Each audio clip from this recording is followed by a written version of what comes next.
cadence for these monthly meetings are to talk a little bit about 350 Chicago, and then introduce our monthly speaker, and then have a Q&A and discussion following the presentation for our monthly speaker. But in light of everything that's going on in the world today, we wanted to conduct this meeting a little bit differently. We're going to start off a little bit just sharing about how we're all feeling mentally and emotionally about everything that's going on in the state of the world today with Black Lives Matter, especially in this context of COVID, which is just amplifying things even more. So I think I just want to remind everyone, we did send out a statement of solidarity, but I just want to remind everyone at 350 Chicago, we stand with the Black Lives Matter community and what they're working towards. And, climate change really will affect disproportionately people of color and poorer communities. And I think that's just, with COVID, that's being amplified as well, especially in Chicago, the majority of deaths are among African Americans. And so living in areas that are more polluted, more affected by air pollution and fossil fuel pollution really does hamper immune systems. And we're seeing that with COVID, really people with underlying health conditions because of environmental factors being more adversely affected. And so really climate justice and racial justice are intertwined, and we want to just make everyone aware that, we feel that, we know that. And so I just want to first open the space for people to share how they're feeling emotionally, mentally about what's going on. And we'll share for a little bit. And then after that, we will brainstorm some ways in which 350 Chicago can be an ally to communities of color, especially in Chicago. And so I would just like to open the floor. So everyone is muted. But Jerry, I'm not sure how I can unmute all, but so what I did was I basically gave people the ability to unmute themselves. So everyone, if they want to chime in, they just need to, hit their unmute. You're right. That's a much better approach. So you have the ability to unmute yourself if you'd like to share. We'll just open this time for what's on your mind, what's on your heart.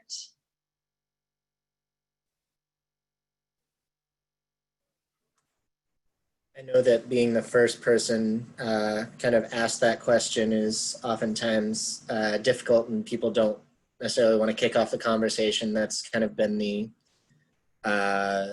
feeling that I've gotten in the other meetings that I've had since the Black Lives Matter movement has been, gaining a lot of attention the last couple of weeks. But one thing that struck me is topics and feelings that people are bringing up that I hadn't even thought of, thinking that I'm being a pretty good ally for the last couple of years. Like, I've dedicated my career to trying to decarbonize the grid and make things more equitable for other people. And then someone brings up something this week that I hadn't even thought of how it was affecting other people. And it's just kind of a reminder that white privilege, I don't think is always the same thing.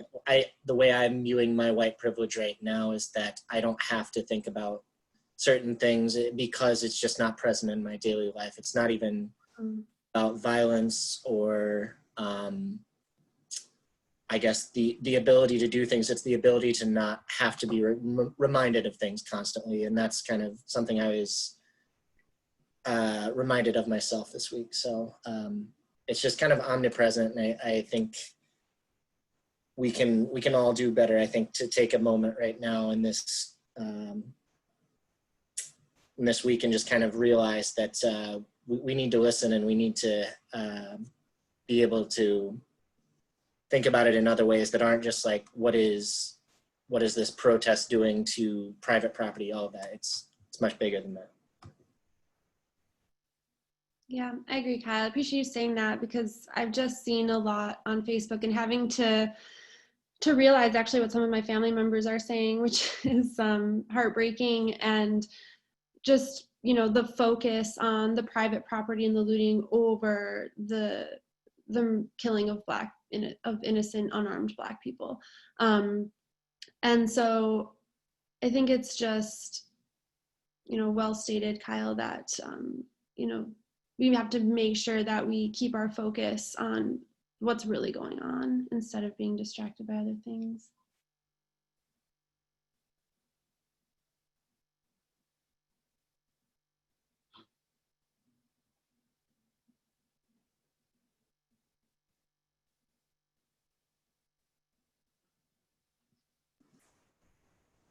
Did anybody else see that monologue that Trevor Noah gave last week?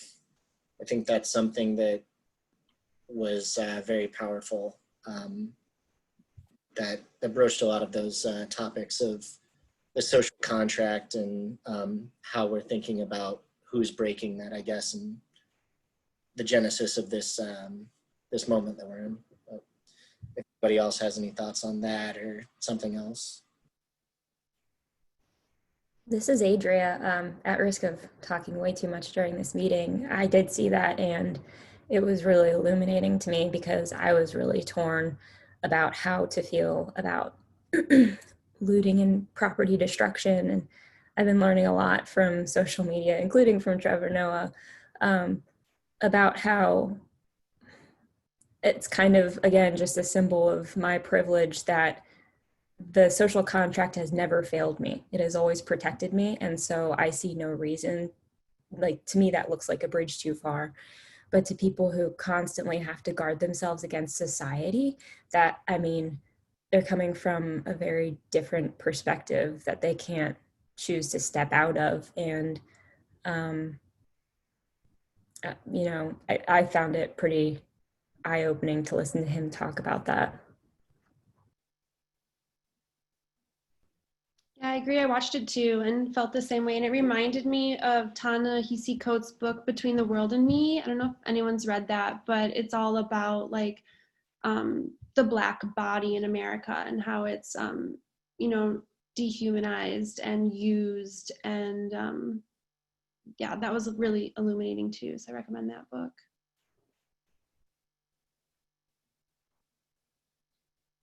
So this is Frank, and I mean, quite frankly, I feel very overwhelmed. Like, I feel like it's a very strong and emotional time for all of us, but there's just so much going on and so much that I'm trying to process. And it kind of goes back to the whole white privilege thing. I mean, I'm Asian, but I feel to an extent I've been able to interact with the community and the police officers positively without having the fear that my life is in danger, So kind of, I guess, thinking about that and, not really giving it too much thought, and then suddenly realizing, kind of almost waking up and then being well, there's still something fundamentally wrong with this country. There's still so much work that we have to do. And and I'm glad that a lot of the general sentiment is none of us can sit by in good conscience and say that things will fix themselves, because without each and every one of us, I don't think that will happen. So one of the things that I've been trying to do is I've been trying to build up whatever platforms that I can to speak out and use whatever tools I have at my disposal to echo the voices of the Black community during a time like this, and just kind of overall educating myself, or re-educating myself, right? Because we grew up with a certain narrative in our lives of how the world actually works, but it's the way the world works for us and not for everybody. Mm-hmm. And so trying to re-understand that, reading books and everything, it is really overwhelming.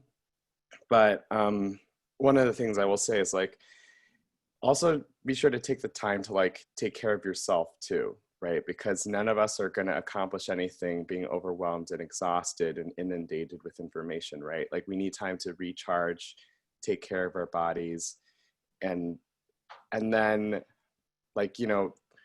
connect with ourselves before we start I guess on this course of action, right? So I think it's a marathon. It's not a sprint, I guess is what I'm trying to say, right? We're aiming for long-term sustained change, just the same as in the climate movement. We can't go at it all at once. So it takes incremental steps. And I hope that beyond this meeting we have here, that it'll continue to be a part of the dialogue as we work for the divestment of fossil fuels. We work against fossil fuel companies. We keep in mind how the work we do impacts the disadvantaged communities, and how we can further that, further that impact, that positive impact for the people. Hi, this is Nancy Bennett.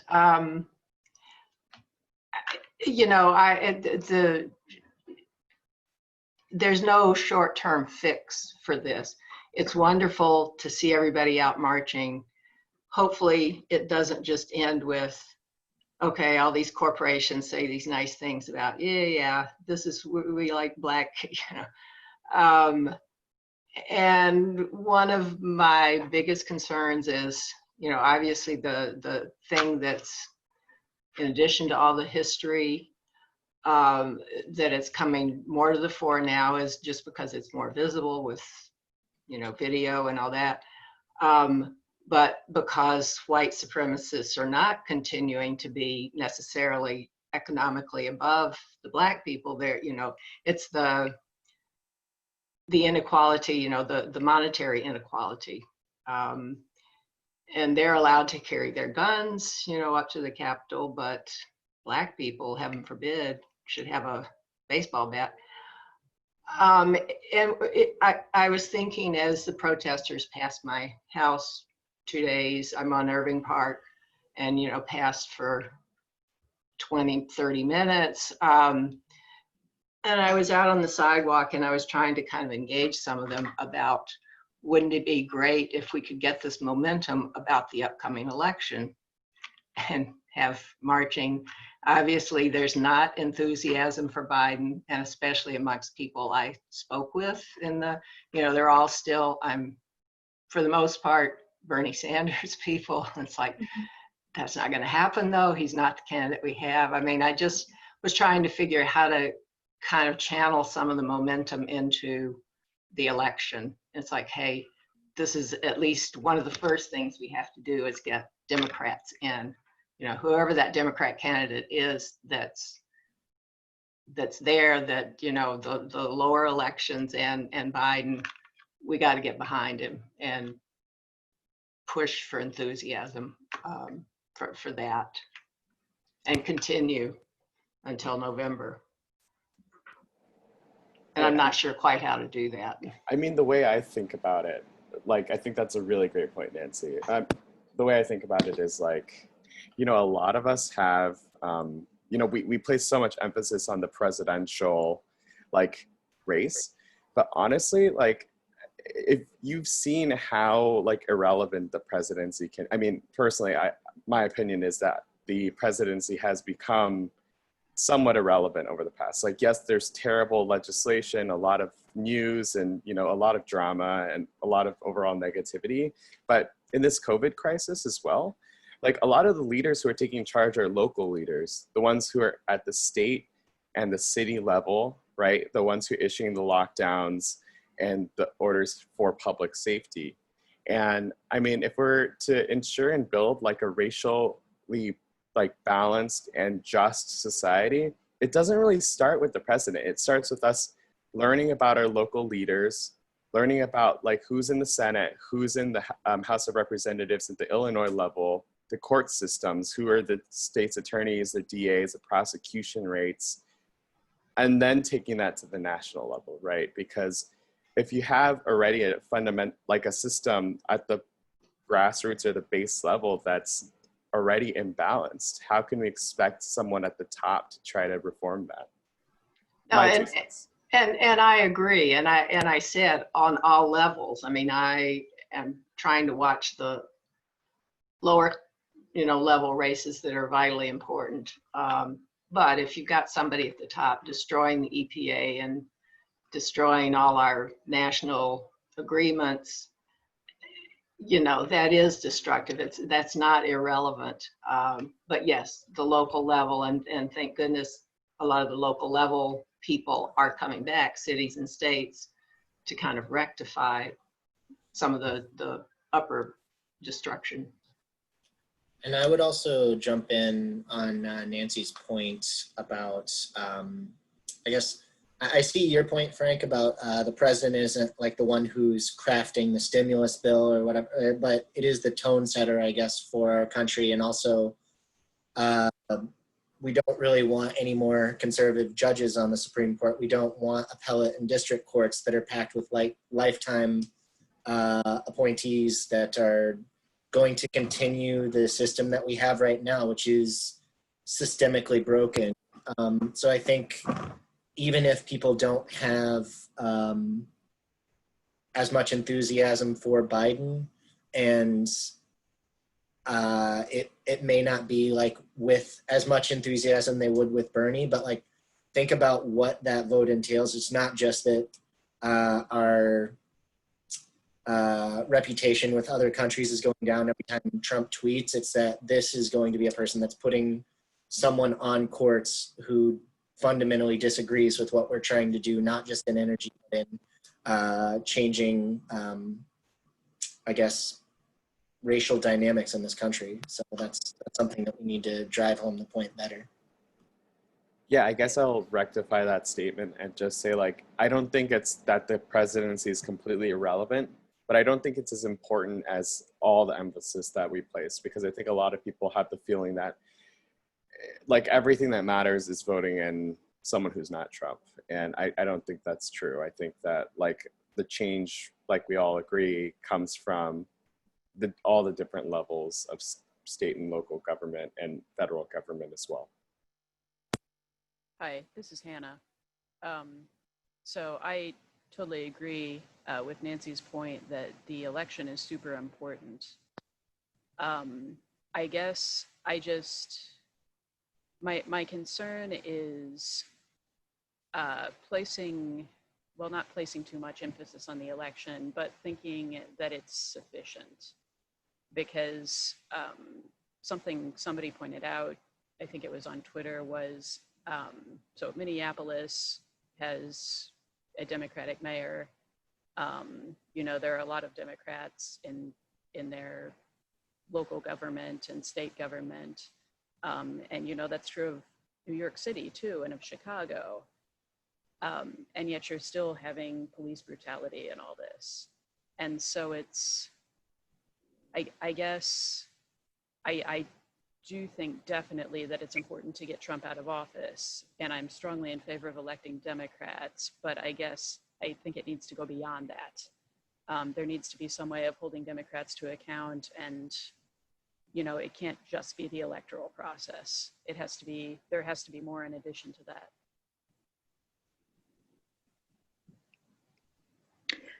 This is Babette Newberger, and I just want to add that I fear Trump is displaying what may be the future, you know, tying global climate change to the vast, gross inequities that we have in our society and globally.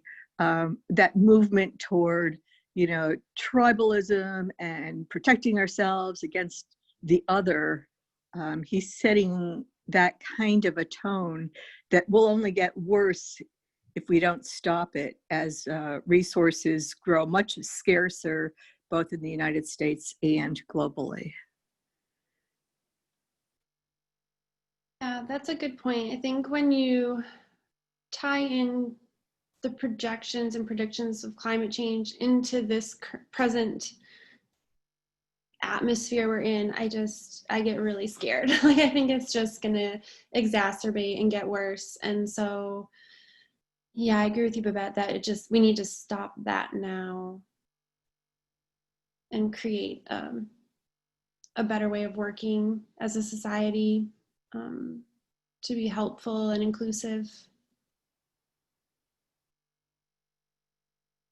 And I was, you know, back to thinking about like local versus national, I just didn't fully grasp the power of local elections. And it's overwhelming because like there are so many different positions, and like how would you research all of them and spend time doing that? So I was really grateful when I saw actually that Bernie Sanders sent out an email about like these are, I don't know if it was like 10 candidates that we're trying to support in different areas of the US. And so if you can like donate $75 to help these 10 candidates. And I just felt like a little bit better about doing that because I'm like, okay, I can't follow all of these races, but someone is, and they're working on it. And so I felt a little bit better knowing that. And I'm gonna give up my secret voting strategy for every time I go into an election, is I usually will look at candidates that Sierra Club has endorsed because they do a lot of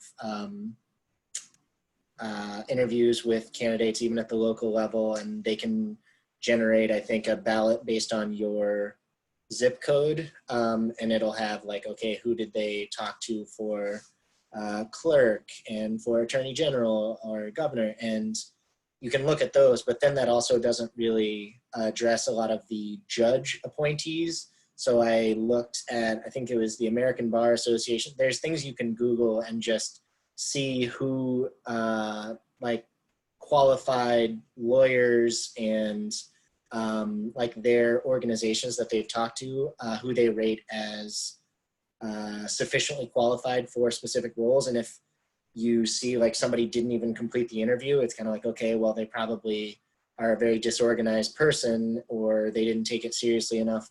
And it can go into their background of rulings on specific cases.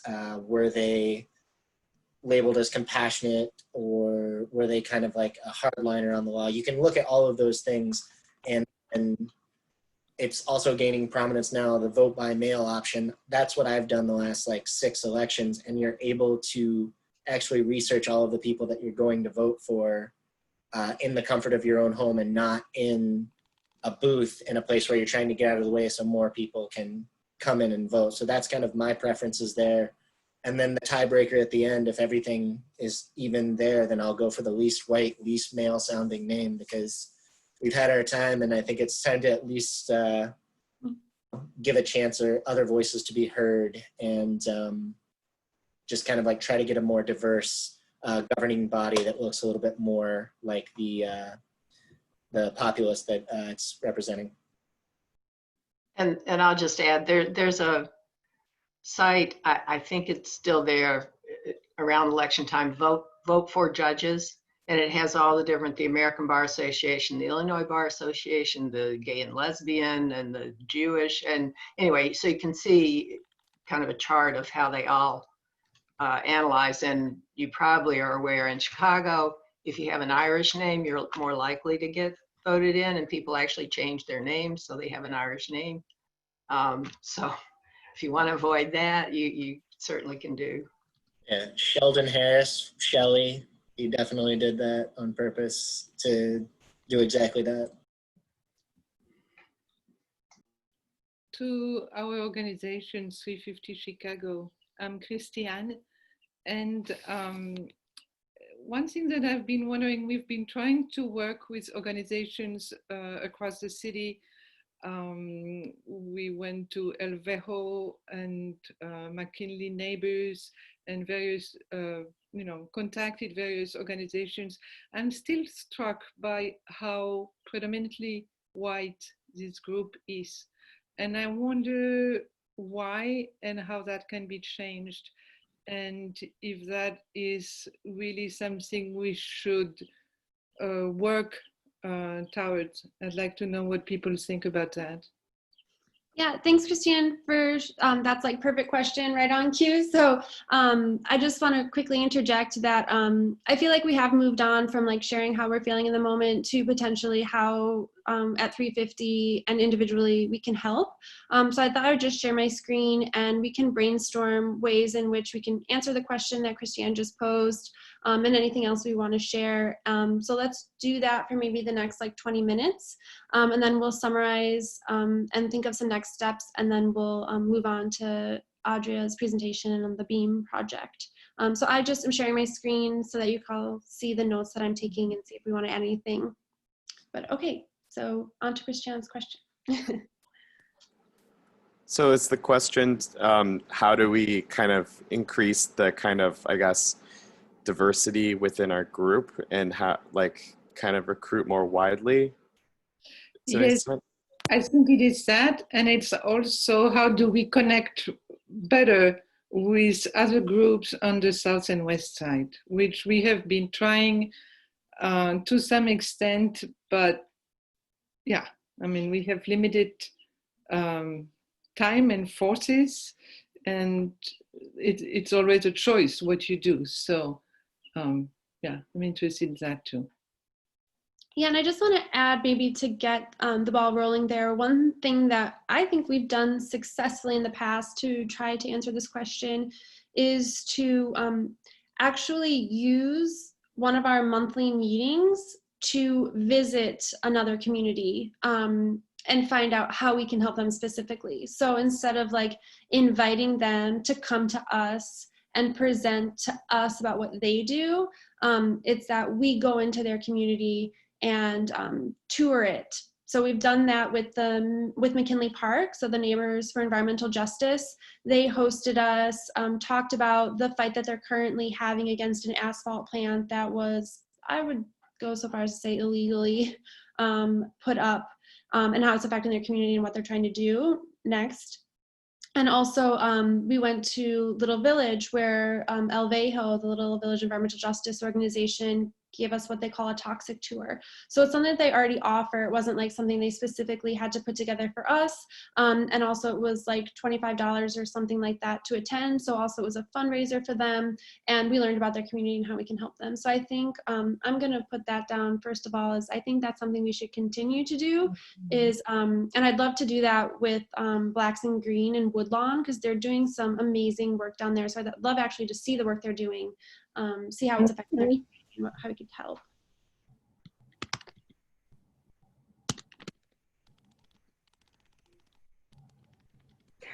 I'm Kathy White. I'm from 350 Chicago and also Go Green Skokie. And it occurs to me that a lot of the emails and various other kinds of communications, things on Nextdoor, for instance, that I'm seeing are ways to support local Black-owned businesses.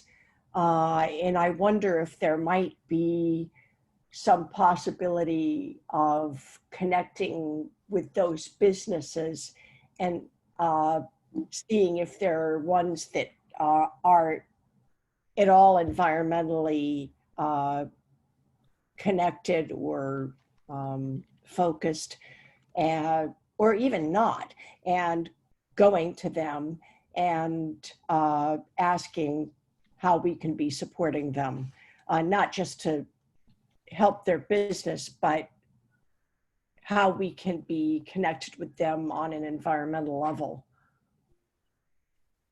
Yeah, and one thing that just comes to mind quickly is like, we want to plan more happy hours. We were actually thinking of planning one, and then COVID happened. So I think maybe we could even, I mean, this is just not a huge helpful thing, but with our happy hours, be very strategic about the businesses that we're patronizing. Cool.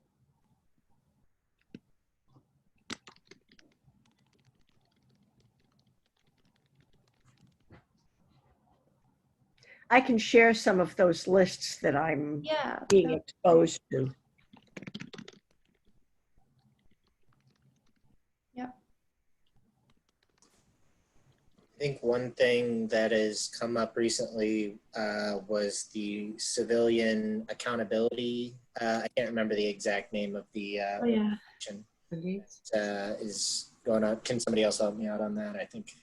Yeah. Police Accountability Task Force or something. Review, police accountability review. Basically, there's a movement starting to have independent third-party review system for police accountability, and I think there are policies like that, that not all of us live in the same ward, we could kind of take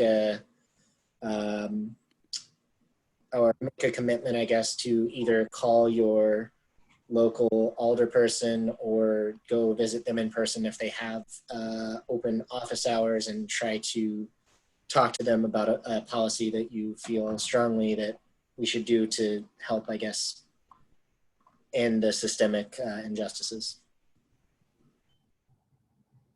Is it the Civilian Office of Police Accountability?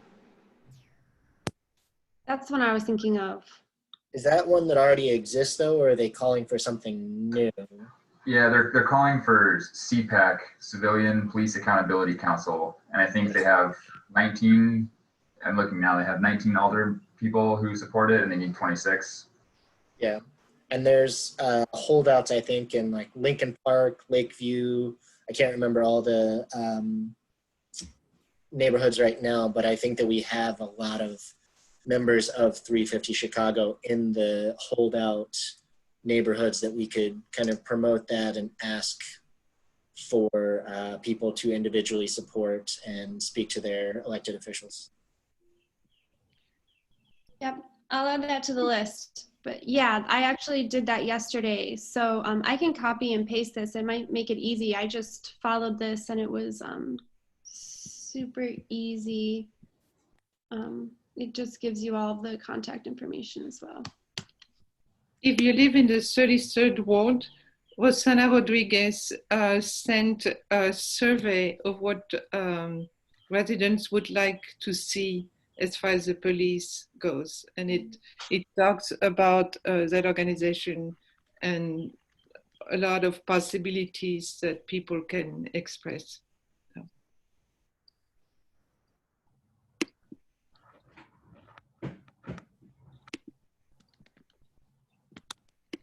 And I'll share this out to the listserv. So if anyone is not on our listserv that's on today's call, because maybe you found us via social media or Meetup, you can type your email address in the chat and I will make sure you get this. I'll clean Looks these like up. Ryan shared the link for Okay. other people have already supported it. Okay. Thank you, Ryan. Yep. Okay, great.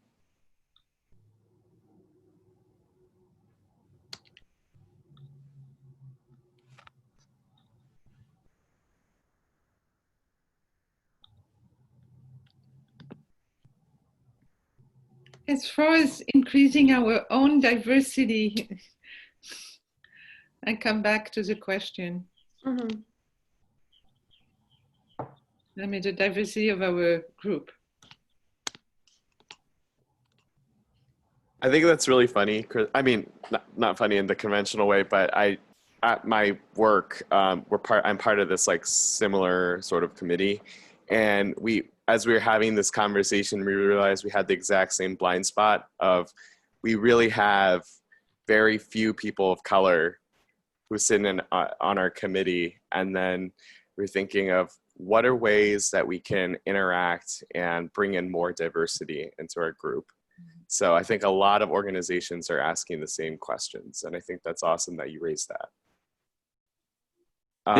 This is Jerry. I'm sorry, Frank. Go ahead. Oh, go ahead. I was just going to say that I don't. Melissa and maybe a few other people may remember 350 National actually sent out a survey. Do you remember this, Melissa? A survey Oh yeah. that was directly related to identifying the the racial makeup of the group and getting feedback from existing chapters on what they thought they could do and so forth. Did we ever get a report from them or any feedback from them on that? If we didn't, I'm thinking we can reach out to them and see what their findings and recommendations were. Yes, that's a good point. I totally forgot about that.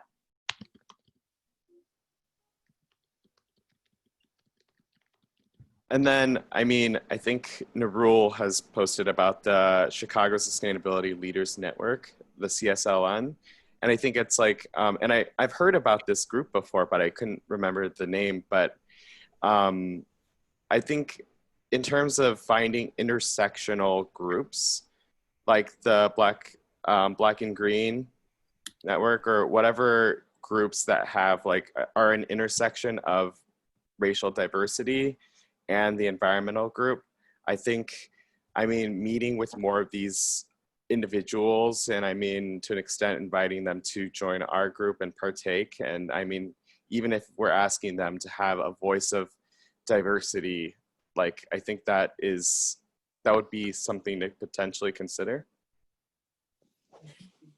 This is Babette again, and I've spent a lot of years trying to figure out how to diversify organizations that I've been working in.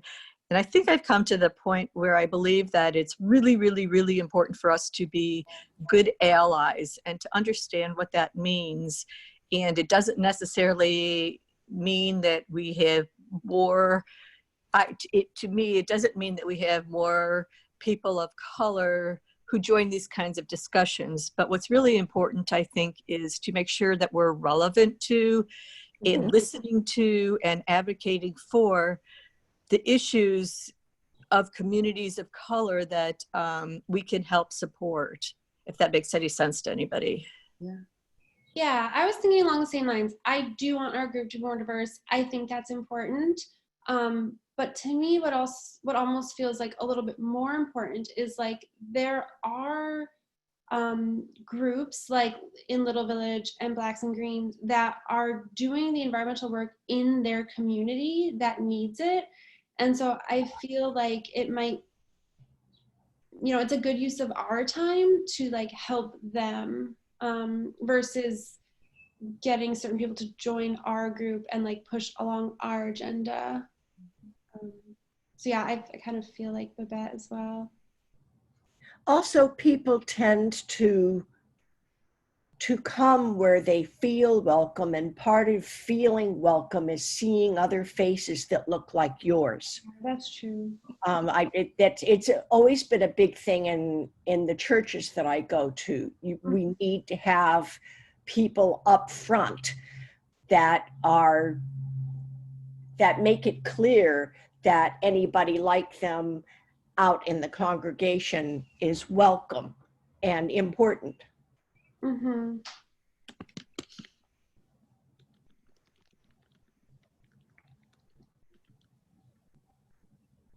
Yeah, I would agree with what Melissa was just saying, though, and that it's one of those things where it's like, I don't want to feel like, oh, well, now we want to like invite these other groups in to like have them do the work that we need to be doing. And I think it's something that like, hopefully if we're doing work that is more relevant to these groups, then like that will naturally like kind of do that work. But like the answer, like, I don't know. I mean, it's kind of twofold. It's like, obviously it is super important for people to feel like they can like come into a space and that they're not going to be like the odd one out or that they're going to be asked silly questions. But it's also one of those things where it's like, there's work that we can do as an organization to be relevant in these discussions. And then hopefully the more diversity will come with that. Mm-hmm. Yeah. Actually, Alex and I are starting to draft something that we want to send to those various organizations on the West and South Side and ask them how we can support them.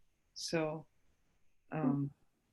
I'll circulate the draft, of course, but starting to think in those terms, exactly what I think Babette said.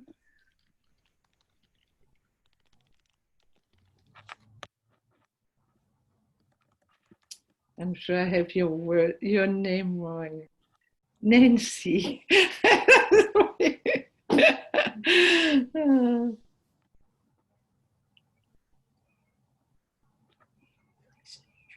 I think too, which we started to do this week, and I've seen 350 National doing it more too, without losing our climate focus, but also showing up for racial justice as well, whether it's at protests, wearing our 350 shirts, or sending more information to our listserv about like how you can help fight, like make the connection between climate change and systemic and institutional racism, and how we at 350 Chicago are working to help both of those things. Maybe sending out more action items via our listserv could be a way to And yeah, this is Nancy. That's one of the things I was going to say also is until there's education within these groups, that the connection between the environmental issues and Black issues and, you know, the education definitely helps. And I know that's one thing that Sierra Club, you know, to mention them again, started a couple of years ago doing more, you know, injustice and more human issues. In fact, they got a lot of flack. It's like, no, you're supposed to be about plants and animals. So yes, I agree. That should be something to look at.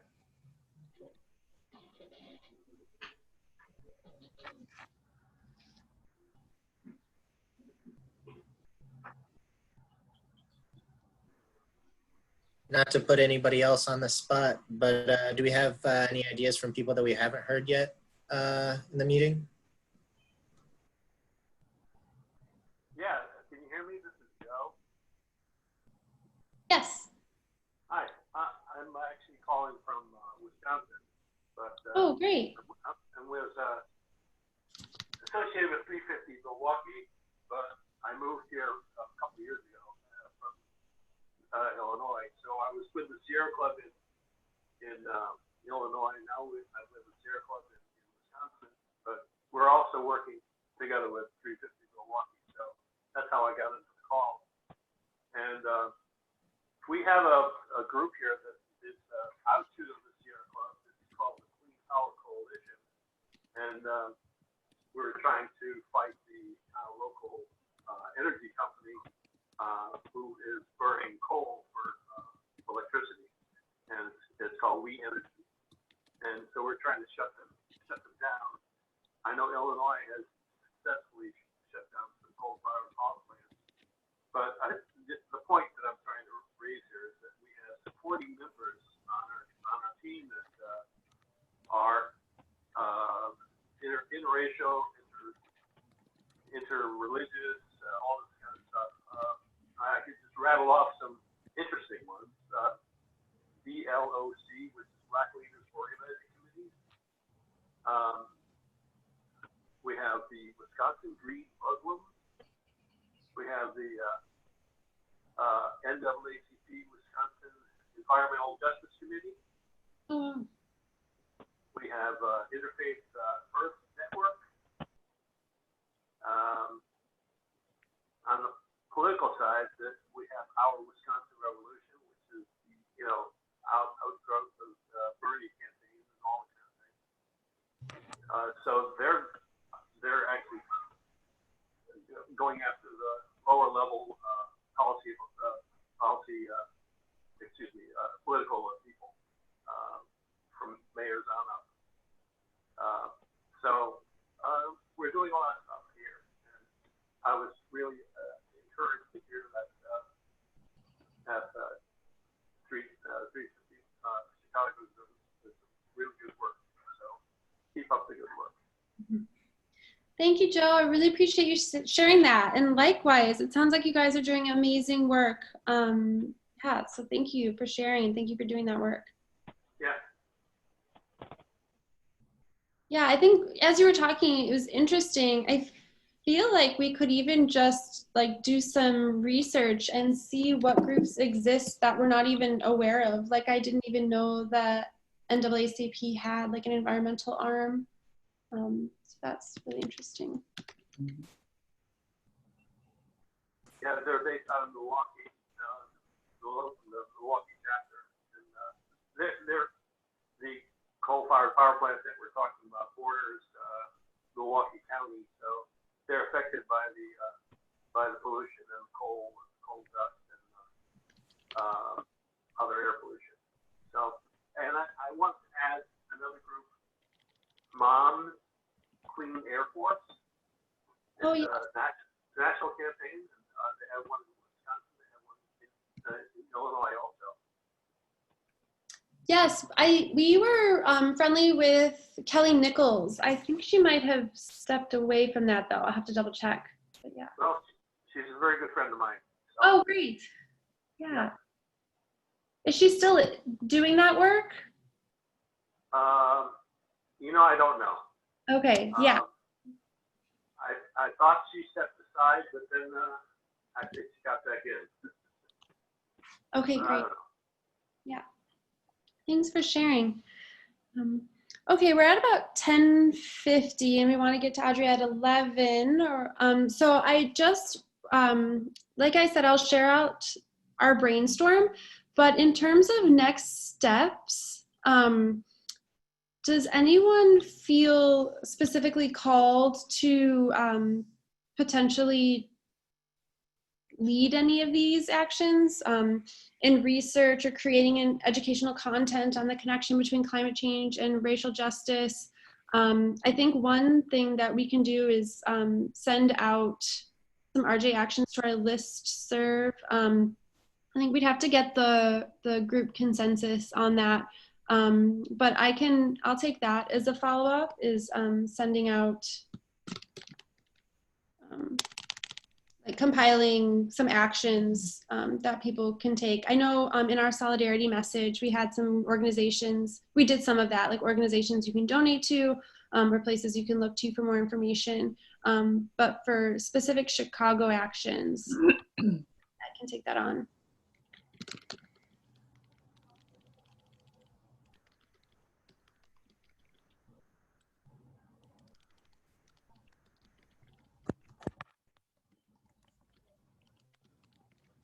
And I'll scroll back up so we can see what we have.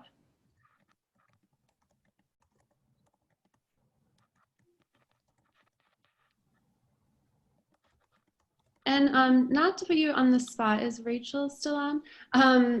Rachel was, okay, great. Rachel was taking the lead on visiting Blacks and Green and Woodlawn. I know that kind of got put on hold with everything related to COVID, but Rachel's okay, put your name there for when things start to open back up? Yeah, sure. I never got any response, was just the main thing. Okay, yeah. But yeah, happy to continue to work with that. Okay, sounds good. Rachel, who did you reach out to? Naomi. Okay. I had emailed her a while back about something else. I met her at this climate podcast that we did a while back where Melissa was one of the panelists, and I actually did get a response from her, so maybe I can check in with her again and have you CC'd on the email. I don't know if... Yeah, that would be perfect. I'm sure she just maybe didn't recognize my email or something, or just got really busy, but that would be great if you've already... Yeah, for sure. Can you send me your email and I can include you on that? Yeah, can I just put it in the chat right now? Does that work? Sure.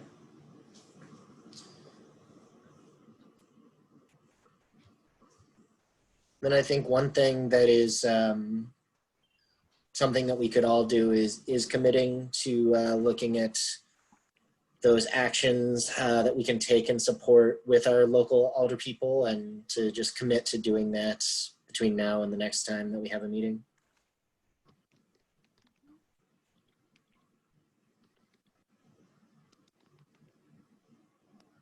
And Kathy, I'm gonna put your name down for connections with Black-owned businesses.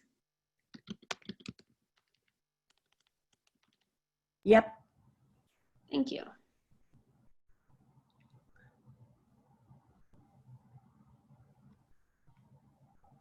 Oh, one thing I wrote here, but I didn't write down is we right now are trying to fill out our board. There are 5 of us right now, but we want, Kel or Jerry, do you remember the number we wanted to get? How many people we wanted to add right now? 3 or so? I don't know if there was a specific number that we were looking to add. I think the maximum amount of board members that were outlined in the document that we were kind of going off of was 15. So that would be something that we could do, but also it doesn't have to be anywhere in particular. So if we have people that do want to join, I believe we have the job description and kind of just like the roles, responsibilities up on LinkedIn, on Facebook. I think we probably posted it, probably on Twitter. I think Amanda posted it somewhere on Instagram. So if you want to search us out on one of those channels and take a look at it, and if that sounds like something that you'd be interested in, then I'd encourage you to apply to that. And yeah. I send these A out. couple of people reach out about that. So hopefully, you know, we can meet with them. And I do know that at least one of the people that I talked to was an African-American individual. And so I'm hopeful that, you know, we can maybe have some increased diversity on the board, especially to kind of address what people talked about, and people being more comfortable seeing faces that look like theirs. I think that I would hope that out of the end of this process that we do have a little bit more diverse makeup of the board. Yeah, I agree. So yeah, and if you, anyone on the Zoom call, if you think of anyone that you want to recommend, maybe you could share the link that I'll post here when we send out the notes. You can share that link abroad.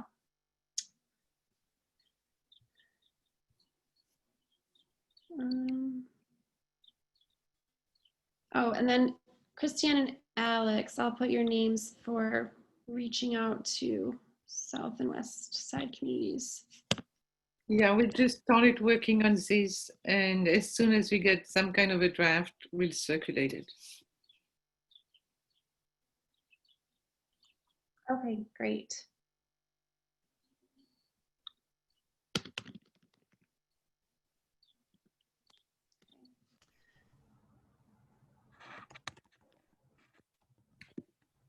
Does anything call out to anyone else on the call?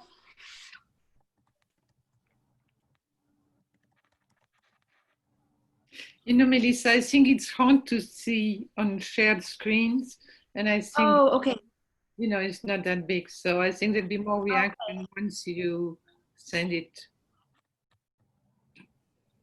That sounds good. Yep, we'll make the call for that in the email as well. Okay, I think that's good then for now. And Kyle, I will turn it over to you. Thank you everyone so much for your participation. It was a really important conversation, and I think we can get some good work out of this.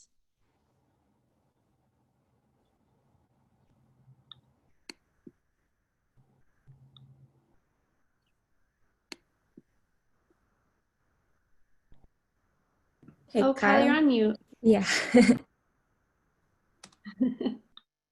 My bad. Sorry, somebody was messaging on our meetup page. I sent the login information, but forgot the password. So I'm going to do that after I introduce you, Adria. Maybe give me a minute after that, and we'll have at least one more attendee. But basically, yeah. So my name's Kyle. I met Adria whenever I was actually interviewing for this fellowship that I'm doing right now with the Clean Energy Leadership Institute, and one of the people that I interviewed with for that was Adria, and we actually had something to talk about right away during the interview, because 350 put together a talk with Professor George Crabtree back in October of last year, where he was talking about deep decarbonization and what we can do to take our economy away from a carbon or fossil fuel centric, I guess, driver of the global economy. And it was really great. And I think a lot of people came out there, and Adria actually works at Argonne National Laboratory with George as well. So we got to talk about that, and we've connected on a couple of other things, including on Beam Project, which is something that Adria is going to be talking about today. But basically saw that she had a really great idea for a way that people can make a smaller change in their consumer patterns, that they can also make real change when we pool together all of our actions to help fund clean tech startups. So I connected her with Melissa and the rest of the group, and without much further ado, I'll kick it over to Adria, and she can introduce herself further and kind of go into what Beam Project does. Great. So I'm going to try and share my screen. I apologize if I mess this up. Never know with these things. Okay. Can you guys see my slides? Yes. Great. I really appreciate you giving me the chance to talk with you all today. I have a few slides I'm going to go through just to help me kind of explain what Beam Project is all about. But first, I'll tell you a little bit about who I am. My name is Adria. I am in my day job. One of my title is lead entrepreneurial program manager at Chain Reaction Innovations at Argonne National Lab. And I help startups who are building technologies that can help decarbonize society. I help them start from the discovery on the bench as a scientist, and I help them build that into a startup. They're in our program for 2 years, and it's really high touch and it's really exciting. But let me back up. I am a scientist by training. I got my PhD in materials chemistry at Duke University. And the reason I did that, I had a focus on catalysis, which is a relevant technology to a lot of renewable energy. I went and got my PhD because I cared a lot about renewable energy, and I realized in college that we'd need science to help us figure out how to get off of fossil fuels. But as I went through that process, I realized I wanted to do something more impactful. So my career path has taken me from being a scientist to going to working on Capitol Hill for Senator Bernie Sanders as a fellow. I worked on his energy and environment portfolio. You can see me kind of smirking at him as he was dropping the hammer on one of the committees there. And then, you know, I got to take a picture with him on a day that I chose not to try and do my hair at all. But I spent, you know, a year working on policy, especially policy on climate change. I helped write bills that had to do with improving access to solar to low-income communities. I helped write speeches and op-eds about climate change and sort of driving the issue that scientists agree that climate change is a thing. But as I went through that experience, I still didn't feel like I was doing enough. Policy is a really long game, and every time I would read about an issue or learn something, I would think, well, why can't somebody just invent a technology? So because of that, I transitioned, well, at the end of my fellowship, I ended up going to the US Department of Energy and worked there for about 3 years on hydrogen and fuel cell technologies, which was kind of new for me, but it also gave me an opportunity to learn about something I hadn't realized was a thing before, which is that there are a bunch of people trying to move innovative science from the national labs and from universities to the marketplace so that they can change our lives for the better. A really quick example of that is like your smartphone. It's not something you probably thought you needed 10 years ago. You wouldn't have asked for a mini computer until you realized what it could do for you. So it's technologies like that that we try to get out into the world to change the way people do things for the better. And while I was doing all of this, and I guess I'll explain that last picture, I'm also a proud dog mom of 2 puppies. Anyway, while I was doing all of this, I really tried to devote my career so far to clean energy and trying to fight climate change through clean energy. I also started building Beam, and it took me a couple of years. And the reason I was doing it is because we all know this, unsustainable business practices are damaging the planet, they're damaging our communities. Climate change sucks, and it's so high system level. And no matter what we do, even if you go to the Hill and you work, you're working on technologies that are going to change the way we do something. Like me, I still felt powerless in my everyday life. And I know I'm not the only person who feels like that. I've seen people talking about why they strike on climate, and it's because they feel like nothing else they do can have an outsized direct impact on addressing climate change. But because of my career pathway, I learned something really valuable, which is that innovation you know, we talk about, we have this like adage in our culture, necessity is the mother of invention, and we're really in need right now. But we have instances throughout our past that show us innovation really can solve acute global problems like climate change. And there are other places you can look for this too. COVID is a really good example. We're all kind of waiting with bated breath for scientists to innovate and to come up with a vaccine that can help us all return to normal. And we can do the same thing with climate change. So Beam Project started from that really deep pain of mine. No matter what I did, you know, anything that I could do, it just didn't feel like enough. And it sort of blossomed into this idea that we can help people in our communities to reclaim that control over their futures by helping build technology innovations that other people have invented, that other people have the spark for and know how to develop. They just need help to move faster. The reason why I think what Beam is doing is so important is for a very specific and also broad reason. And it's that solar, wind, and energy storage are great, but they're not going to get us to where we need to go to decarbonize the planet or our way of life so that we can, you know, meet our climate targets in 10 years. They're just not. So I like to go to this. This is a really detailed slide, I know. It's not mine, it's from Breakthrough Energy Coalition. And this is a group of world leaders who have kind of put in their energy, their money, their time to sort of focus on the technologies that we need to have to go beyond and completely decarbonize or get really close to complete decarbonization. The reason I bring this up is because I'd like for you to look at the top left-hand corner, or I guess the top bar there, right? And on the left side of those 5 blocks is electricity. And these are 5 different segments that need to be decarbonized. Electricity is just one of them. Power generation is just one of them. Solar, wind, and energy storage, they help decarbonize electricity and maybe to a certain extent transportation. So your personal vehicle can be an electric vehicle. But there are ways, there are real big needs in each of these sectors that aren't necessarily going to be addressed by solar, wind, or energy storage. And in fact, you know, you can go to Breakthrough's website and look through these, but there are 55 topics that they have on the right side of this slide. I'm going to move past them. You probably won't be able to read them all, but they go, there are a lot of places we need to decarbonize. There's a lot of work to be done. It's system level.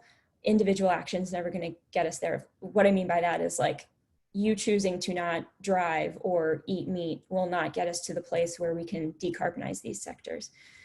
So I'm going to run really, really quickly through examples of each of the 5 economic sectors that I'm talking about to hopefully make it more tangible than this huge detailed slide.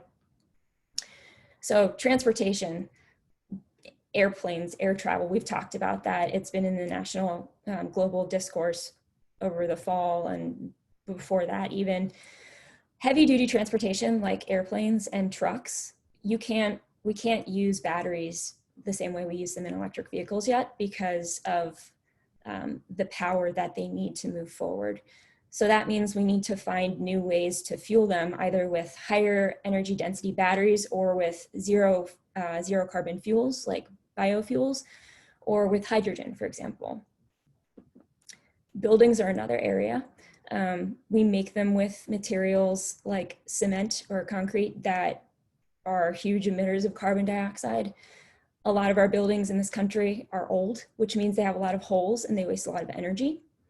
And we need to heat our water and our air. And if you try, for example, I think New York City passed regulation that will require all of its buildings to decarbonize over a certain amount of time. I can't remember what.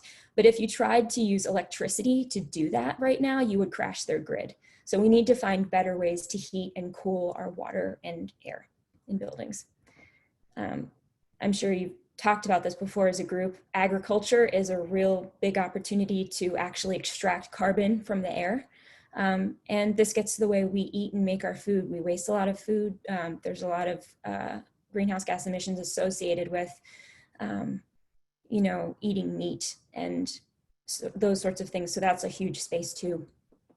And finally, the way we make things, manufacturing processes and industry is a big opportunity to decarbonize. We're talking about how do you make steel? Steel manufacturing can create a lot of greenhouse gas emissions.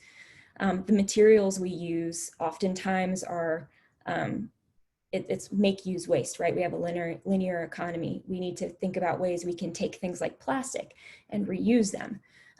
So there's a ton of stuff that we need to address as a society. And it's so hard for people to learn about all this stuff, let alone do something about it, since it's so wide-spanning. So what Beam does is looks for startups that are starting to tackle the problems in this broad scope. And we help connect normal people to them by using donations to crowdsource grants for those startups. And in that way, we can connect you to a startup that is going to tackle at the top of that, stream, like as far upstream as we can get, the startup that's going to make the new engine for the airplane, the startup that's going to figure out a way to reuse plastic so it doesn't get thrown away. We allow you to help them move faster. So one of the ways that we wanted to think about this and make this easy, well, I guess one of the things we have in mind when we're doing this is that we all have a ton that we're working on. There's a lot of stuff individuals can do and should be doing to act on climate, but there's also a lot of stuff we have to do in our daily lives. So we wanted to make it tied to something people are already doing when they donate to us, so that you don't really have to put in a lot of effort to keep helping. So one of the first things we have built is a browser extension for Google Chrome. We also have one for Safari. And the way it works is you download the browser extension, you create an account with us, and then every time that you go shop on Amazon, that's where we started, you can donate a very small amount. It's a round up and donate sort of thing to help us give our first grant and fight climate change. This is what it looks like on our website. You click the download button. If you look at the, sorry, I don't have a pointer, but like up at the top of the browser bar there, you see the little green leaf, that's the extension. This is about as much work as you have to do. You sign up, you put in your information, and then Square holds your payment information. And then whenever you go to check out at Amazon, you can see our extension throws up a little line under the order total, and it shows that you're actually donating a really small amount to us. So it's pretty, it's not meant to be a strain on you or your wallet, but you know that you're making an effort every time you're doing something else. So we have other ways you can give to us. We have a monthly donation through Give Lively, and that's something we actually still haven't put on the website. We're working on it. And then we also take one-time donations, of course, because we are a nonprofit. So I wanted to share a little bit about our first startup. We are supporting Ampere, which is an electric aircraft developer. So they're building a hybrid electric regular engine, and they're starting to deploy this. One of the really exciting things is that they've already built and flown this plane. This is not just, I actually don't think this might be a rendering, but there's a video on our website and on their website showing their test flight. They've done this and now they're scaling up. So that's part of what we hope to do. I'm leveraging my connections in my sector in clean startup innovation and finding startups that are actually building things. And those are the kinds of startups we want to help accelerate. So if we can give them our grant, which we're targeting $25,000 as our first grant, but as we get bigger, we want to get bigger grants. It's going to help them make progress on the 19-passenger plane that they're building right now. And we're also helping them by educating people about the fact that they're actually doing something that can solve one of our biggest problems. So our long-term goals, we want to get really big because it depends on the people who are donating to us. We're a crowdfunding platform, essentially.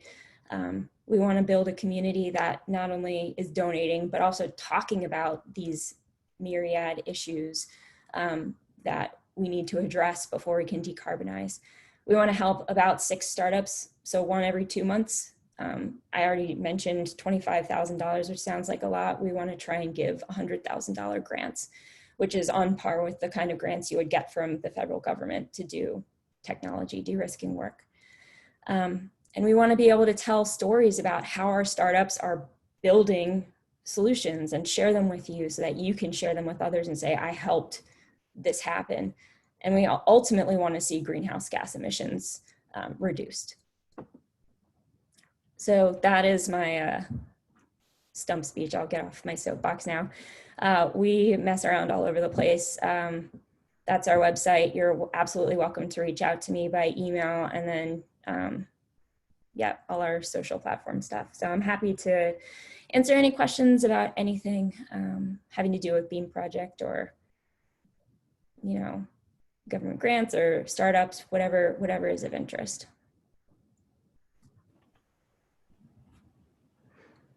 I have a question. Sure.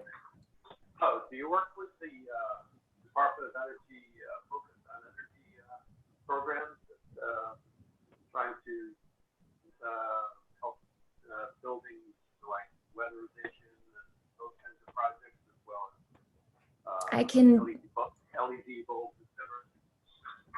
etc.? Joe, I could only sort of hear you, but I think you asked if we work with the Building Technologies Office at DOE. Yeah, it's called Focus on Energy, and it works with getting buildings weatherized, and also they promote solar, LED bulbs and that kind of thing. Yeah, so Beam Project doesn't work with the Department of Energy at all. In my day job, I'm funded by the Department of Energy. My program is funded by them, but it's a different office. It's the Advanced Manufacturing Office. But we look at very much the same spread of tech, right? So if somebody were to build, actually in chain reactions in the program I run, we just brought on a startup that's building a new type of LED to be higher efficiency. So we look at those sorts of things. Okay, thanks. Yeah.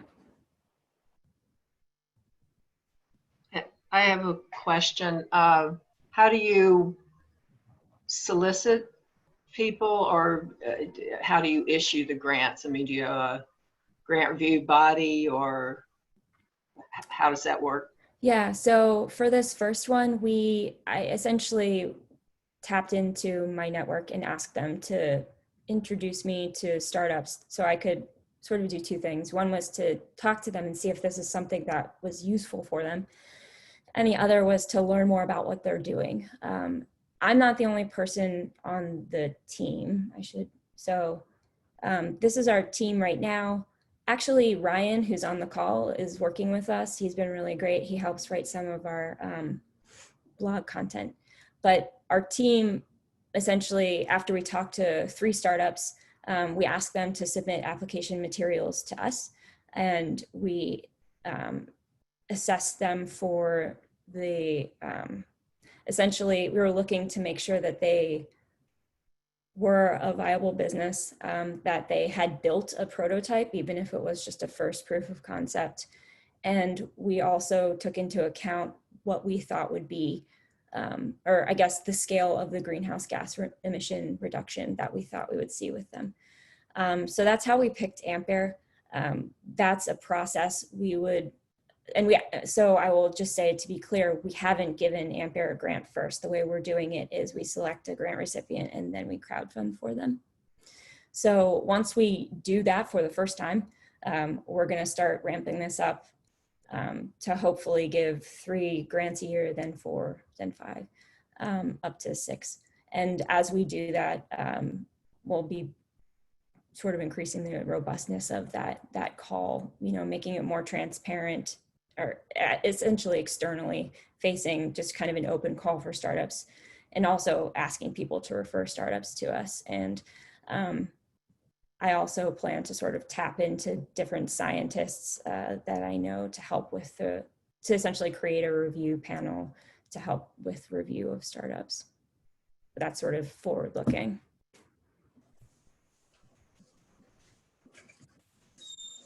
And one thing that I know a lot of people don't always feel good, I guess, about, you know, buying something from Amazon if they're not promoting local business or something that is, I guess, working for climate change. I know that Bezos has announced several large initiatives about giving money away for charitable causes, but that's kind of a side effect rather than the end result of shopping with Amazon. But this is to kind of take it out of your own hands and kind of set your future you up for success to, like, you're going to be funding these clean tech startups without doing anything more than just a single click. And I think that's something that it's literally the least that we can do, and it gets it either to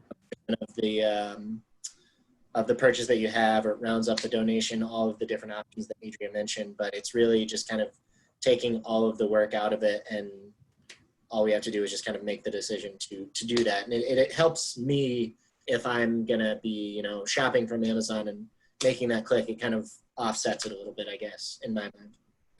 Yeah, and I think I'll just say a couple of things. So we totally get that Amazon is like not the greatest, but there are like 4 or 5 of us, and it's literally the first website that we built this for, and we don't really have anything to do with them, other than the fact that we know, I've talked to a lot of people who are like, I don't really like Amazon, but sometimes I can't find things in other places. And I think there's just something to be said for the fact that they're one of the biggest e-commerce sites out there. But moving forward, you know, we are hoping to expand to other sites. One big thing that we're working on as a team right now is thinking about how we would build a mobile app, and instead of tying it to something like making a purchase on a website, tying it to like a goal that you set that your phone already tracks. Like, if I, you know, run 3 miles today, I'll donate 25 cents. Or on the other hand, if I do something I didn't want to do, like if I get in a car and drive more than 10 miles, I'll donate 25 cents. So you're kind of modulating your own behavior. So that's something we're looking into as well.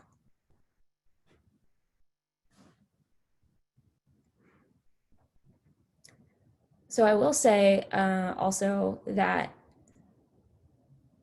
I think what we've done is great, but we need help. So one of the, like, I'm coming to you not to just, you know, talk about this and say, look at all of the things we need to do, panic, or like, look at how great this is, because, you know, it still has a far way to go. The reason I'm here is because we need people to start talking about, I think we need more people talking about other clean technologies. And I think it's complementary to an advocacy position. And it can inform, you know, advocacy. If you're thinking about building efficiency already, that's great. But are you thinking about how your local or regional legislators are talking about manufacturing, or how that's impacting the policy decisions they make? And have you thought about what, you know, not just like plastic, but like what are the other materials that are being produced in Illinois, or what are the companies that are in Illinois producing, and how granular and detailed can you get about what you would ask them to change if you were able to get in front of them? So one of the things we're doing is trying to support clean tech startups, but the other part of our mission is educating about the rest of the things we need to do to decarbonize. So I wanted to be able to talk with you because I wanted to, you know, essentially find people who are interested in this and find a way to continue talking with you and ask for, you know, if you have ways of helping us and this really excites you and you think, hey, I would love to like write about this, or hey, I actually code on the side, or, you know, I have technical chops and I could help in that way.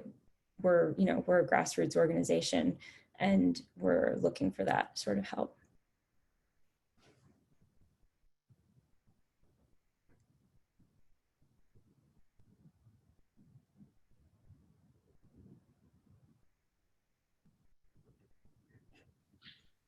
So Adria, in the meeting notes that I'm sent out, should I go ahead and put your contact information? Yeah, that'd be great. I'm happy to talk to anybody. Okay, great.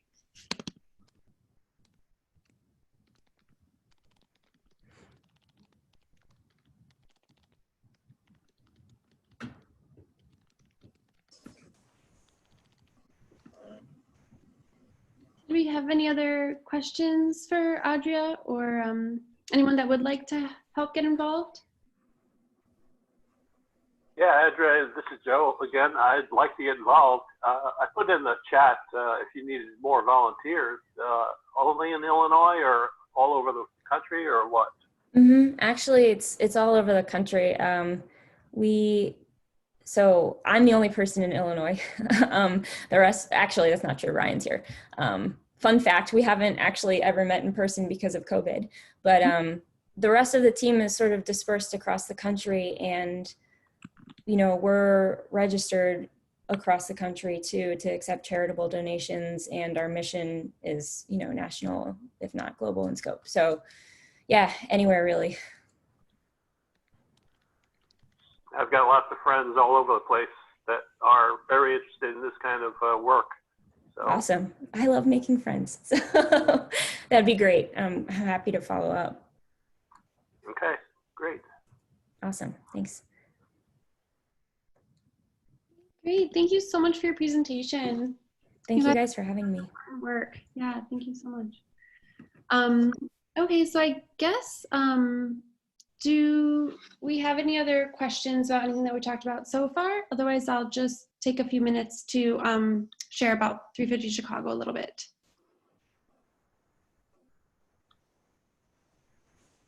Okay, so just wanted to give some updates at 350 Chicago. So we are working to get the city of Chicago to divest from fossil fuels, particularly their operation budget. And we have kind of put that on hold just because a lot of that involves in-person meetings with aldermen and elected officials. And so once things start opening back up, we'll definitely ramp that back up again. But one thing we're really trying to do is get a meeting with the treasurer. And we had some contact with her office where they said they would meet with us, but we still haven't planned a date. I mean, that kind of, when someone from her office said she'd meet with us, her name is Michelle, COVID broke out. So understandably that didn't happen yet, but we're still hoping to get that going. And we have many aldermen that we've met with so far. We're keeping a tracker if anyone's interested to know who we've met with so far and who we hadn't. If you're willing to meet with your alderman to talk about divestment, we would greatly appreciate that. But we are looking to introduce an ordinance, hopefully this year, that would then come to a vote by the full city council to change the law so that we can expand the universe in what the city can invest in, so we can have more green investments, but also to codify it into law that they will divest.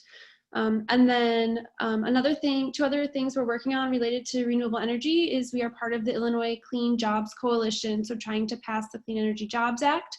And we are also part of the Ready for 100 collective in trying to get the city onto 100% renewable energy. So a resolution was passed in April of last year that unanimously voted to commit to 100% renewable energy in Chicago. And then right now they've just been working on the policy for that and what that would look like, how that would actually be implemented. So we're helping with that if you want to get involved with any of those things I've mentioned. And as a group, we're also divided into subcommittees. So we have a fundraising team. So we are in the process of becoming a nonprofit. We just have one more thing to file with the federal government, but we have already started fundraising. So if that's of interest to you, I can put you in touch with Larry and Sylvia, who are leading our fundraising team. We also have a research committee. So trying to, always keep us up to date on the latest news on climate change, divestment, renewable energy, what have you related to the environment. So we have a research committee if that's your forte. We also have an education committee, which I'm on along with Babette, and Rachel, who are on the call as well, and Frank. And so we plan these monthly meetings. So what will the content be? And also, like, how can we continue to educate the community on climate change and raise awareness about 350 Chicago? And so we'd also plan educational events like film screenings or book discussions. And then lastly, we have a communications committee. So Kyle and Jerry are part of that, and it's taking care of our website, social media, our listserv, sending out formal communications. So if you're interested in that as well. So we do have a lot of different areas. Oh, and lastly, sorry, almost forgot, there's the outreach. Christiane and Alex are working on outreach and incorporating new members. So generally we have new member meetings when we're meeting in person. Before these, from 9:30 to 10, where you can get a brief orientation on 350, meet new people. So you're not just walking in cold to a full-fledged meeting, but it's just more of an informal way to introduce yourselves to our group. And Christiane and Alex lead that. So if you're interested in any of those, I know I went through it really quickly, but you can also just reach out to me. I will put our email address in the chat, and we can get you set up with any place that you'd like to get involved, or if you're not sure where you want to get involved yet, but you feel like you have a particular skill set that you'd really like to apply to our work at 350, again, feel free to reach out, and we'll see where we can get you involved.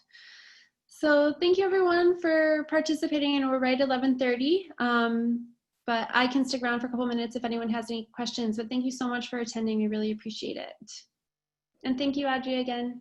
Thanks, everyone. Thank you. All right, thank you. Bye, thank you.